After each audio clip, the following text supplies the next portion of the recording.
지난 주간 예수님의 행적을 요일별로 살펴볼 때 예수님께서 예루살렘으로 들어오신 지 이 4일째 되는 날입니다. 이 날은 말씀을 보면 이 사랑과 배신의 기록이 되어 있는데 한 여인이 값비싼 향유 옥합을 깨뜨려서 예수님의 발에 부어서 자기의 머리카락으로 예수님의 발을 씻겨드리는 그러한 사랑의 표현이 기록되어 있습니다. 향유옥합을 깨뜨린 이 여인을 향해서 예수님께서는 칭찬하시면서 이렇게 말씀하셨습니다. 그는 힘을 다하여 내 몸에 향유를 부어 내 장례를 미리 준비하였느니라. 이렇게 그 여인에 대한 행동에 대한 그 믿음에 대해서 칭찬하시는 모습이 나옵니다. 그리고 이 가룟 유다의 이야기가 나오는데, 이 가룟 유다는 예수님을 따라다니는 제자로 부르심을 받았지만 그의 삶의 끝내 변화되지 못하고 그렇게 그 스스로 생을 마감하는 그러한 비참함에 이르는 사람이 바로 이 가룟 유다였습니다. 이 가룟 유다는 다른 제자들 몰래 예수님께서 사역할 때 쓰기 위해서 모아둔 그 공금에 손을 대어서 도둑질하였고, 또 예수님의 반대하는 세력을 향해서 끝내 예수님을 우리가 아는 대로 은 30에 팔아 넘기고 마는 그런 배신자의 역할을 하였습니다. 결국 은 30을 받은 가룟 유다는 자신이 행한 일이 얼마나 끔찍한 일이며 돌이킬 수 없는 일인지에 대해서 늦게 깨닫고 후회하였지만 소용이 없었습니다. 그래서 결국 가룟 유다는 스스로 비참하게 자기의 목숨을 끊을 수밖에 없었습니다.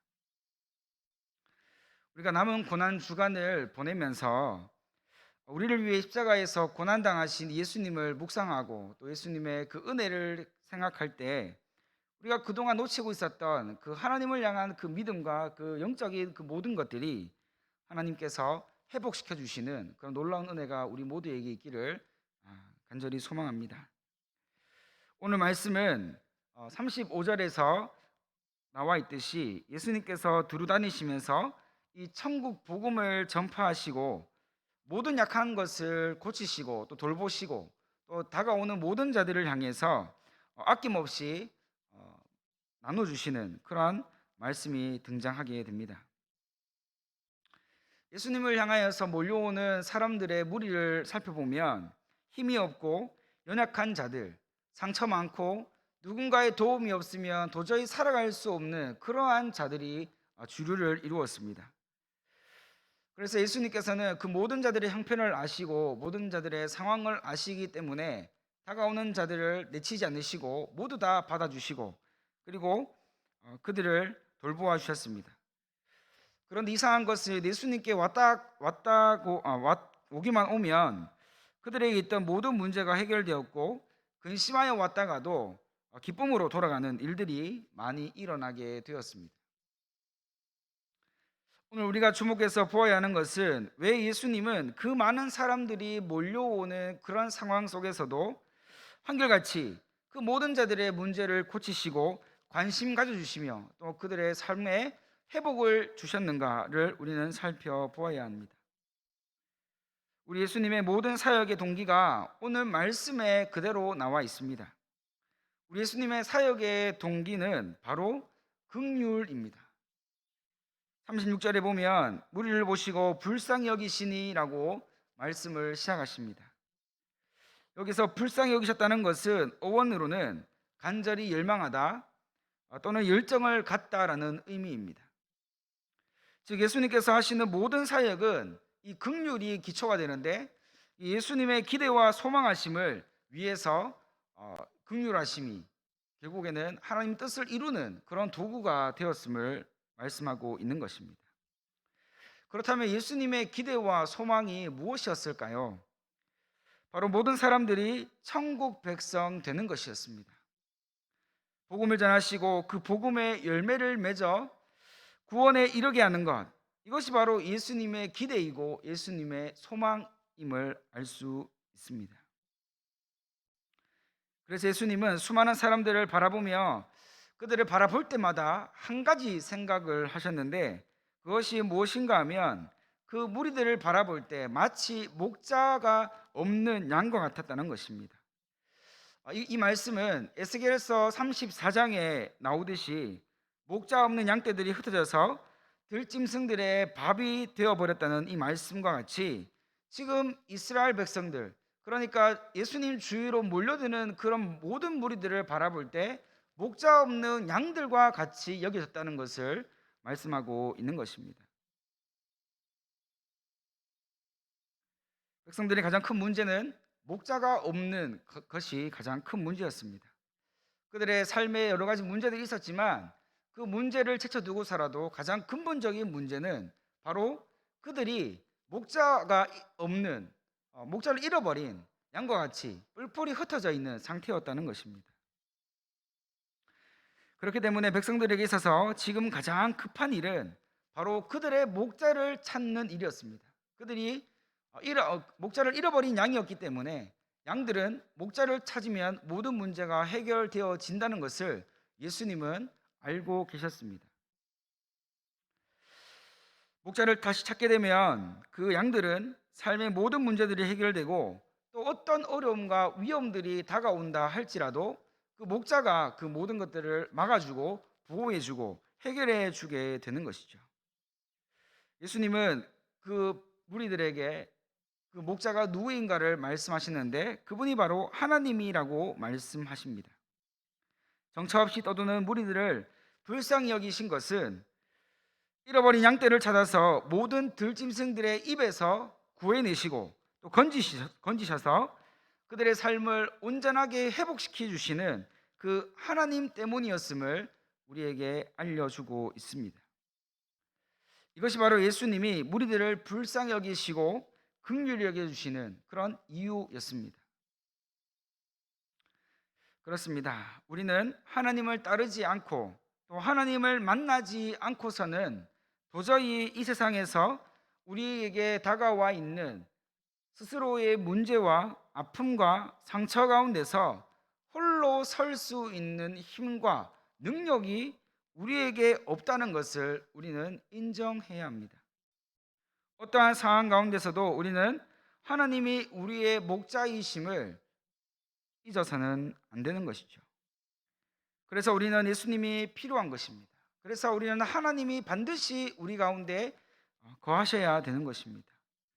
무리를 향해 천국 복음을 전파하시고 또 주의 말씀을 가르치시고 또 그의 모든 삶의 문제를 해결해 주시는 그 예수님의 사역의 동기는 바로 백성들을 향한 긍휼이었고 불쌍히 여기심이었습니다. 긍휼과 이 불쌍히 여기심을 또 다른 말로 우리가 바꾸어서 이야기할 수 있다면 그것은 바로 사랑일 것입니다. 목자 없는 양이 얼마나 외롭고 연약한지 우리는 압니다. 우리도 때로는 목자가 없는 양같이 방황하고 유리하며 세상에서 상처를 받고 고통을 당하며 홀로 된 것 같은 그런 마음과 삶을 살았던 그런 경험들이 우리에게 모두 있지 않습니까? 그래서 목자 없는 양이 얼마나 위태로우며 얼마나 연약한지 우리가 더 잘 알고 있다는 것이죠.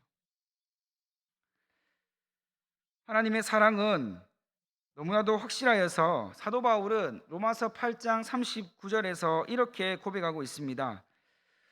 우리를 우리 주 예수 안에 있는 하나님의 사랑에서 끊을 수 없느니라. 이렇게 사도 바울이 이 하나님의 사랑이 얼마나 완벽한지 그리고 그 사랑을 다른 어떤 것들이 와서 빼앗을 수 없는지에 대해서 그의 삶을 통하여서 고백하고 있는 것입니다. 하나님의 사랑이 너무나도 선명하고 분명하기 때문에 그 어떤 것도 이미 작정하신 바대로 하나님의 사랑에서 우리를 끊어낼 수 없다는 것을 우리는 믿어야 합니다. 예수님 혼자서라도 충분히 그 애타는 마음으로 정말 긍휼히 여기시는 그 마음으로 모든 사람을 하나님께로 돌아오게 하실 수 있었지만 왜 하나님께서는 이 예수님을 통하여서 더 많은 추수한 일꾼들이 필요하다는 것을 말씀하셨을까요? 하나님께서는 하나님의 사람들을 통해 하나님의 일을 이루시기를 원하시는 분이라는 것을 우리는 기억해야 합니다. 비록 약하고 상처나고 문제투성이인 사람이라도 하나님이 완전케 하시고 또 성령의 은혜를 부으셔서 하나님의 일을 정말로 잘 감당할 수 있도록 하나님의 일꾼 되게 하시는 것, 이것이 바로 하나님의 뜻이고 하나님의 방법임을 우리는 말씀을 통해 확인하게 됩니다. 신약 성경에 또 예수님께서도 이 70인의 전도대를 보내셔서 그 천국 복음을 전하게 하셨고 또 복음을 드러내게 하셨습니다.